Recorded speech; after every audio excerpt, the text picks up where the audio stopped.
Welcome to Beers, Beers, and Barbecue. This week, we're going to brine and smoke a pork shoulder and make some pulled pork sandwiches. And I'm drinking Pigeon IPA.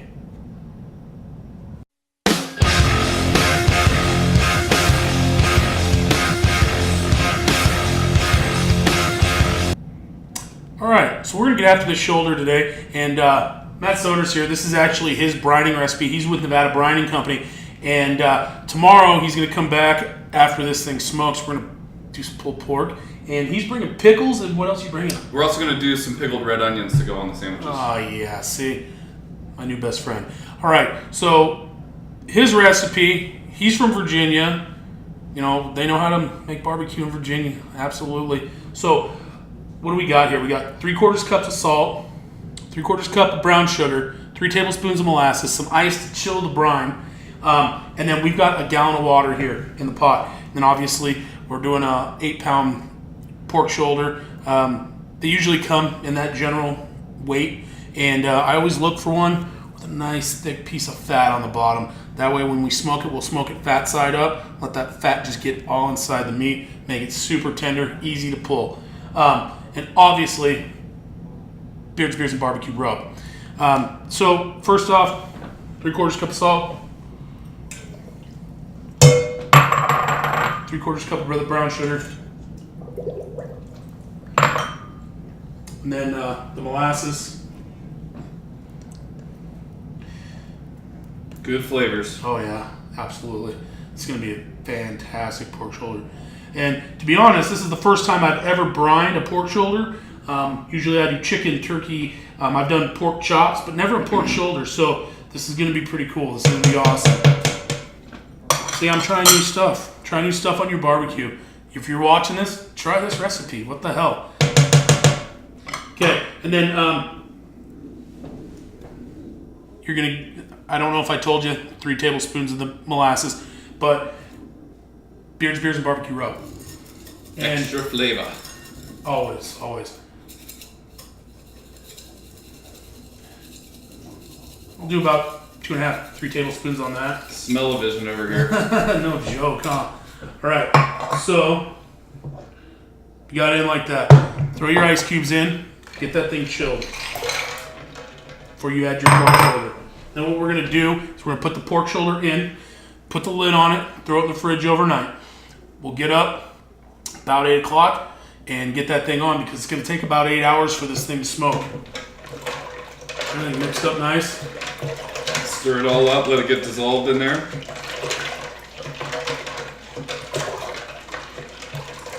Using the Pickle Man's brine for a pork shoulder. Oh, that's ridiculous. Oh, yes. That is stupid. Alright. And then, in with the shoulder. Perfect. Look at that. Bam. In. Push it down. Now, I always like to get a pork shoulder with bone in because it keeps the meat juicier, more tender. For sure. Easier to pull when you're doing it. Because when you do anything pulled, it kind of gets difficult at times. So, if you can get something with bone in when you're doing pulled chicken or pulled pork, try to get bone in because it's going to make your life so much easier. We've got the pork shoulder in. Throw the lid on. Put that bad boy in the fridge. We'll see you in the morning.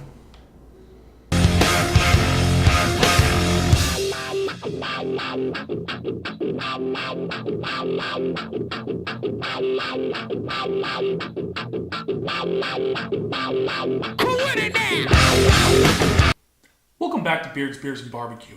So this morning, we've taken the pork shoulder out of the fridge, rinsed it off, and pat it dry a little bit. You want to leave a little bit of the water on there, that way the rub will stick to it. Don't forget to get your wood chips soaking a couple hours ahead of time.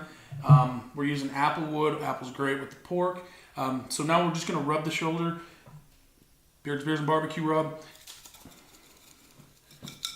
Go ahead and give it a liberal coating. And then we're going to put it on the smoker at 250. And it'll cook for about 8 hours. Don't forget to get the backside.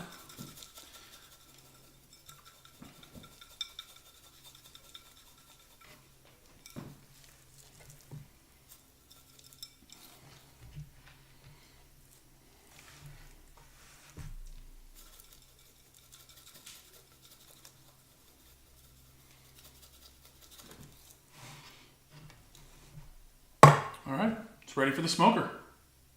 The microphone explodes, shattering the mold. Even dropping hits like they like, oh, I get the commode with the short shot. Sure to make the bodies drop, dropping no copio, no corners of co-op. Terror rains, drenching, quenching the... Okay, once you get your smoker up to 250 degrees, get your wood chips on, get it smoking, and then what we're going to do is we're going to put the pork shoulder on, fat side up. That way the fat melts into the meat, makes it nice and juicy. We're going to cook the pork shoulder to an internal temperature of 190 degrees. It'll make it for really easy pulling, make for great sandwiches.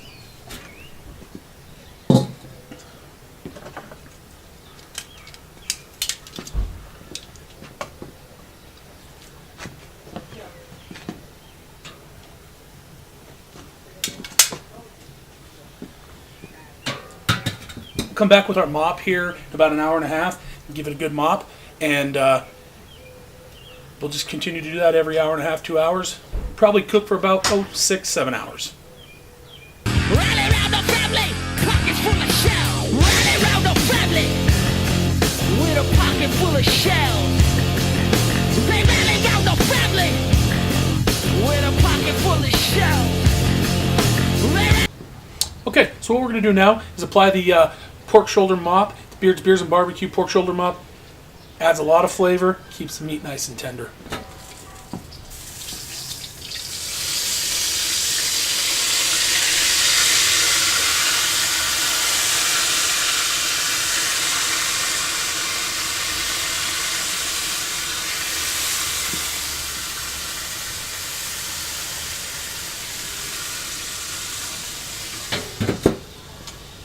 Come back in about an hour and a half. Do it again. Weapons, not food, not homes, not shoes, not need, just feed the war cannibal animal. I walk the corner to the rumble. That used to be a library, line up to the mine, cemetery now. What we don't know keeps the contract. Welcome back to Beers BBQ. This week, Matt Soder's here. He's from Nevada Brining, and he brought us IMBIB's apricot Berliner, and it's actually the smoked apricot Berliner. We've had the apricot Berliner on the show before, but never the smoked, so appreciate you bringing that. Yeah, cheers. Those guys are doing good stuff. Oh my goodness, yeah, they are. That's really good. Yeah. So Matt, tell me about Nevada Brining. What do you guys do? So we, first and foremost, we specialize in pickled products, and we're starting to expand a bit into rubs and seasonings. We're even going to be doing some brine packs for the holidays coming up, since some people are a little intimidated by brines, and then we're going to start graduating into doing some sauces and even some salad dressings. Yeah, that's an awesome idea. Yeah, a lot of people are intimidated by the brining process altogether. So you guys do a lot of pickles and you're doing vegetables.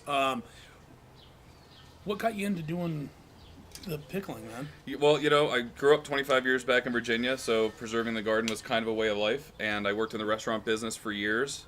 And when I was about 32, I ended up getting gout, and my doctors were putting me on medications, that 70-year-olds were on, and I started looking at some other natural alternatives, and lo and behold, pickle juice was my way out, and I started taking shots of pickle juice every morning, and Nice. in like 3 months I was off my meds, and I figured this is a great way to start a business. Where can they find your pickles? I mean, where can we, the consumer, buy a jar of Nevada Brining's pickles? Okay. Well, first I would say go to our website. Okay. Go to nevadabrining.com. You can click on our locations list. We have retail options in terms of finding us at the local shops. We're also in a couple of eateries, so you can look for our restaurant locations there too. But What eateries are you at? Just a couple? yeah, right now, currently, the pickles are being served over at Great Basin. We started doing the Icky Pickle with them. So they've got a fried Icky Pickle appetizer that they're doing on the menu. And we're working now with Bistro 7 and a couple of other things that are coming up that we're not quite ready to let the cat out of the bag on. No, that's great. Yeah. Sounds like you guys are doing awesome. What's in store? I mean, are you guys going to start pickling something a little different here coming up soon, or? We have a lot of things on the radar. We've got over 120 different recipes and conceptions of what we want to do. With the 6 you see here, these are the original 6, are the traditional deli style, the boozy pickle, the Icky Pickle we were just talking about, the pickled red onions, the stagecoach carrots, and the Comstock cauliflower. The next thing I think that you might see here by the end of summer is going to be our Hallelujah jalapenos with some Thai. It's a Thai basil brine. Ooh. So that's probably the next thing you'll see out. That's awesome. So, Icky Pickle, I get that. We've had Icky Great Basin on the show before, but what's the Boozy Pickle? Well, actually, the Boozy Pickle is kind of what started to put us on the map. We started with Las Vegas Distillery, George down in Vegas, and we started with him and doing the whiskey with the complement of a chili pepper, and really the Fresno peppers is the direction we wanted to go in with the smokiness. Mm-hmm. And the company is based here in Reno, and so we started thinking, hey, why are we just going to do one distillery? There's so many great distilleries here in our state. So we just started knocking on everybody's door, and started with 7 Troughs and Verdi Local and Branded Hearts and the Depot, and there's just anybody and everybody. So now it's the Boozy series, if you will. That's awesome. Pickled carrots. Pickled carrots. I've never had a pickled carrot. No? So Okay. What do you use as far as, is it just like a pickle base with the carrots, or is it a little different? So it's still a brine. I try to tell everybody that when brines with meats and brines when it comes to pickling is 2 totally different animals. Right. Like when you're brining with meats, it's not, your brines aren't really going to taste so good so much because it's just you're trying to infuse the meats with flavor and salts, and it's a pretty heavy flavor. But when you're pickling, you're preserving pickles and vegetables, you actually can make your brines and taste it like a soup. So you can kind of come up with what direction you're heading in. And with the Stagecoach carrots, we went in a very different direction, and we have it's our ginger and spice flavor profile. So there's fresh ginger in there along with some clove. Nice. And it's got a really nice kick to it. Yeah, I was going to say, Different. It sounds like it have a nice little bite to it. Yep. The ginger with the carrots probably really good. Totally. So, are you in Instagram with the? Absolutely. Okay. Nevada Brining. Okay, and then you're on Facebook. Yep. And then NevadaBrining.com. Yep. Check him out there. And then Twitter. Yep. He's on Twitter too. This guy's You can find us all over the place. We're covered on social media. Right? You should do a YouTube video on when you're making your pickles. Obviously, not giving out your recipes, That's but a great idea, though. you should do that and post that thing up, man. We try and get out and do some events. Over last summer, we did a couple of different events down with Reno Provisions and Mark Esty, and we were doing a kids pickling class. Oh, that's way So cool. we like to try and get the kids involved so that they get to check things out. And we've been working with Michael Tragash over at Yelp, and getting involved with them at the Discovery Museum for Yelpstronomy, and trying to show people new ways to pickle. I think last year when we did Yelpstronomy with them, we were actually pickling apples. It was a quick pickled apple, and oddly enough, pickled apples and pork kind of Right. hand in hand too. So, but we mixed it up today. We're doing the red onions today with the pulled pork sandwiches. Red onions and pickles. Yep. You can't go wrong with That's that. right. A little Carolina barbecue sauce. Oh, Good to go. Drooling already. Well, Matt, we appreciate you coming on. Check him out. Get him on Facebook. Give him a like. And then follow him on Instagram and Twitter. And then go check out his website. Find out where you can buy some of his pickles. It's local business. He's making pickles. Come on. Who doesn't like a pickle? And appreciate you coming on, man. And thanks for bringing the IMBIB. Cheers. Thanks to those guys for providing the IMBIB. Yeah, those guys are definitely killing it.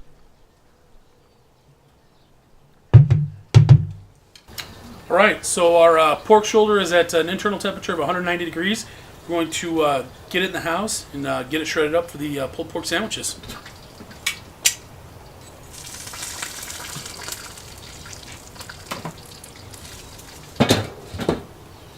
All right, so we're here with Matt Soder, Nevada Brining.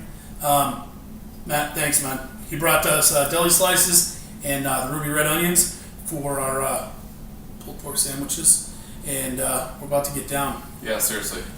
I gotta get a couple of these bad boys right Do here. it. Oh, if I can get them. I just hope we don't have to talk much longer because Yeah, we gotta eat. And then awesome. swinging for this thing. And it's go time.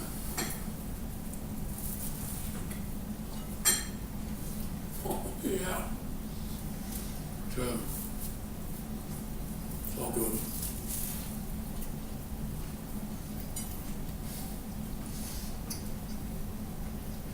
Everything. The smoke, the crunch, the sweet. Salty, dude, everything. It's perfect, brother. Got the Carolina barbecue sauce on here. That's my favorite. Homemade. Here's barbecue, Carolina barbecue sauce. All right. Well, thanks for coming, Matt. We'll see you guys in a couple weeks. A couple weeks is going to be the reunion show. And if you're watching this and you haven't RSVP'd for the reunion show, you were on the show, do so, get after it. That way I know how many people are coming. We'll see you in a couple weeks.